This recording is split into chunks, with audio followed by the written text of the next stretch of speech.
Bueno, yo le aprecio mucho al querido Luis Carlos Ugalde, director general de Integralia, que me haya aceptado esta llamada. ¿Se acuerda que íbamos a hablar periódicamente? Luis Carlos, pues hay mucho bueno, y lo que falta, ¿no? ¿Cómo estás? Buenas tardes. Muy bien, Joaquín, muy buenas tardes. A ver, primero, ¿quieres decir algo del caso Santiago Nieto? Sí, estoy decepcionado, porque la verdad era la primera oportunidad que el Senado mexicano tenía de ejercer un contrapeso político real. Yo creo que el que los legisladores de oposición hayan dicho que iban a objetar el procedimiento para saber qué pasó, por qué se le removió, qué está detrás de la decisión de haberlo destituido, me pareció una gran noticia que había que aplaudir. Quizá al final del proceso se pudo haber ratificado la remoción, es decir, que el PRI hubiese prevalecido, pero el mero ejercicio de citar al procurador en funciones y a Santiago Nieto me pareció una gran noticia. Luego, sorpresivamente, Santiago Nieto tira la toalla, algo que no entendemos, no está bien claro, no está explicado.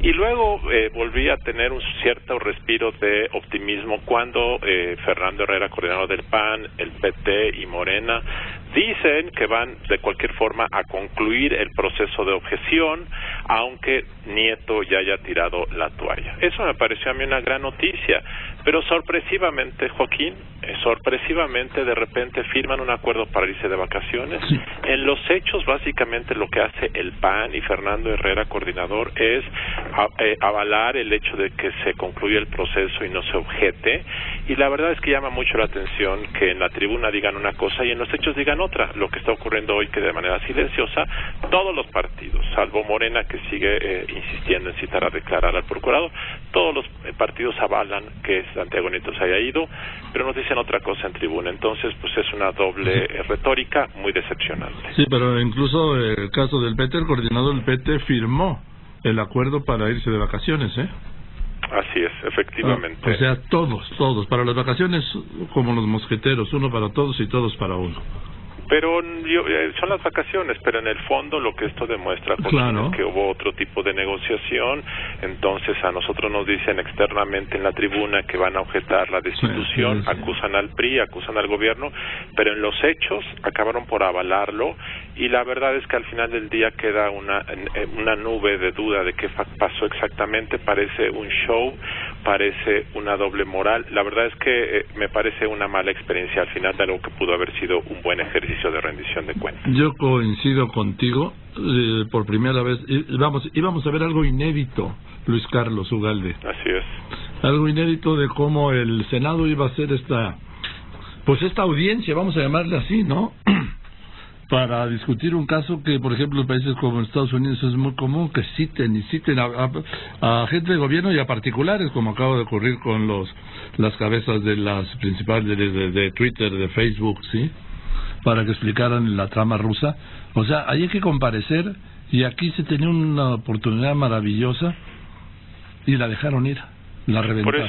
Por eso, Joaquín, cuando algunos partidos de oposición hablan de que van a acabar con la corrupción, de que ellos son la alternativa del futuro, de que ellos sí son ahora sí la alternativa para acabar con el abuso del poder, y ves esto, pues no es creíble simplemente porque en los hechos no están ocurriendo las cosas que uno quisiera.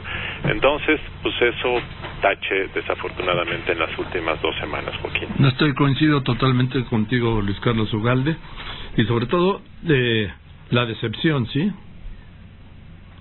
Así es. Eso no quita que aplaudamos que el gobierno no haya explicado y motivado y fundamentado la remoción de Nieto. Esa es otra cosa que ya se ha cuestionado, ya se ha criticado, pero la oposición pudo habernos dado una explicación y no nos la dio, Joaquín. Así no quiso darla, y dicen que ahora ya se van a ver si la semana que viene forman consensos, ¿sí? Cada vez que dice que van a formar consensos, me garantizo que me queda claro que no, para buscar el perfil del nuevo fiscal, el nuevo titular de la Fiscalía Especializada en Atención de Delitos Electorales. Dice que tiene que ser alguien, escuché a un director de una de estas agrupaciones de la sociedad civil, que decía que tiene que ser impoluto. ¿Y dónde van a encontrar un impoluto en este planeta? Tiene que ser alguien eficaz, que se conduzca con probidad, que sea responsable, Y justo por eso, Joaquín, era muy importante saber las motivaciones del gobierno respecto a Nieto.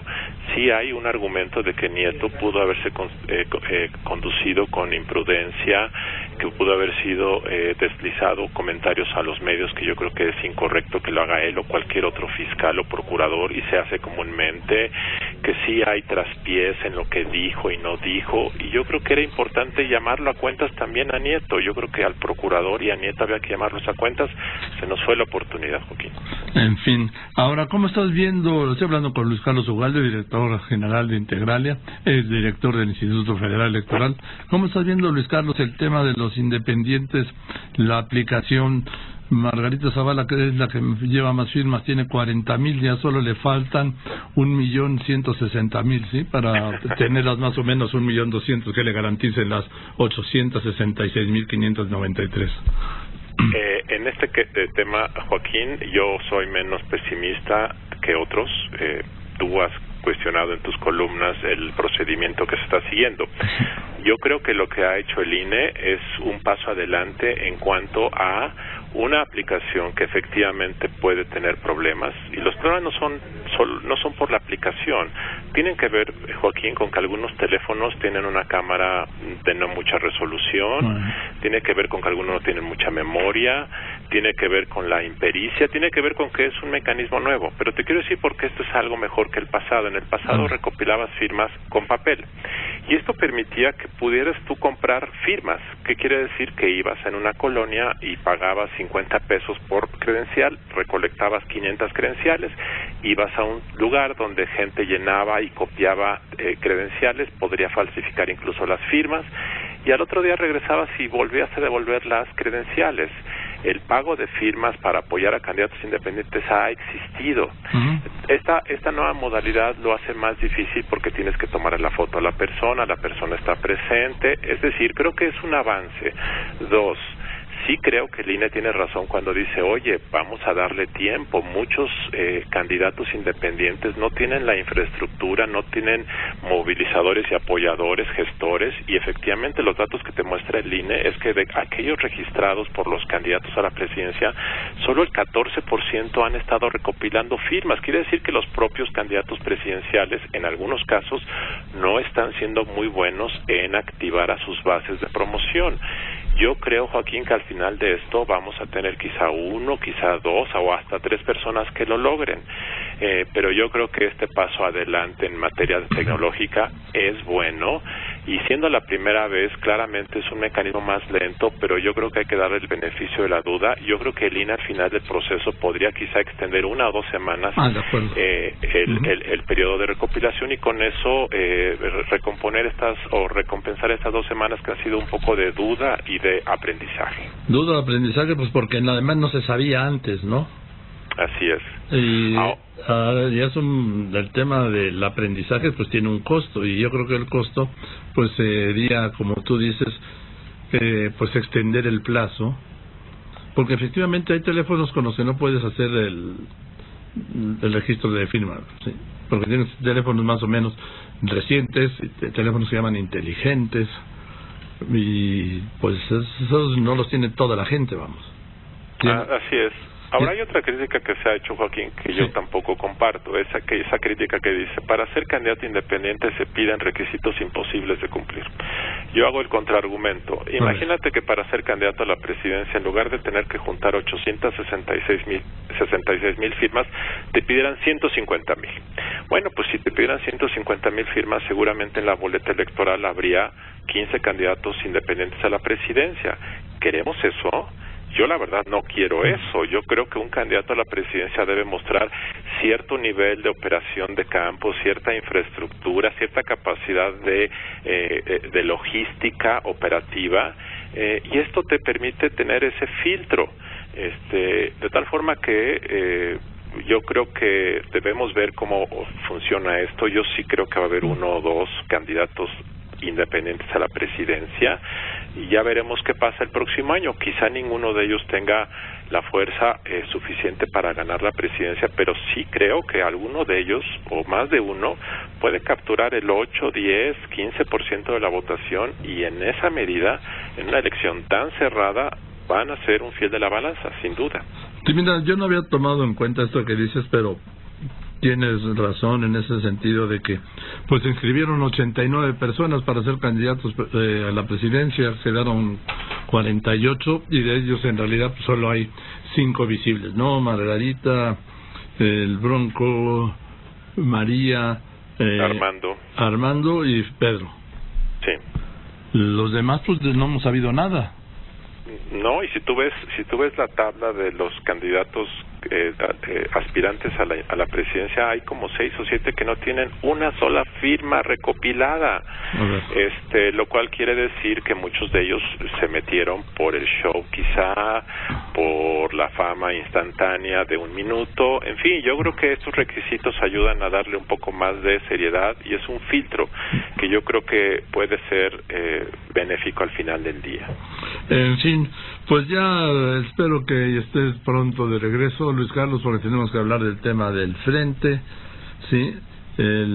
Por ejemplo, ahora acaba de denunciar Andrés Manuel López Obrador en el INE a Miguel Mancera porque participó en un programa en Efecto TV, y después de 1,5 millones de spots, ¿sí? Así es. Yo creo que en las próximas 6 semanas hay 2 temas centrales respecto a 2018. Uno es la nominación del candidato del PRI, que puede ocurrir yo creo que alrededor del 30 de noviembre, porque en ese momento es cuando se debe designar al gobernador del Banco de México y este tema es central. Y yo creo que la otra es el 14 de diciembre, cuando sabremos si hay frente PAN-PRD. Es la fecha límite para registrar. Esos 2 yo creo que son los siguientes 2 momentos o fechas clave hacia 2018. Sí, aunque yo coincido obviamente en la designación del candidato del PRI, pero yo no lo amarro al Banco de México, porque el Banco de México está preparado para que pueda suplir el primer cogobernador del Banco de México interinamente la titularidad. Okay. Sí, puede ser.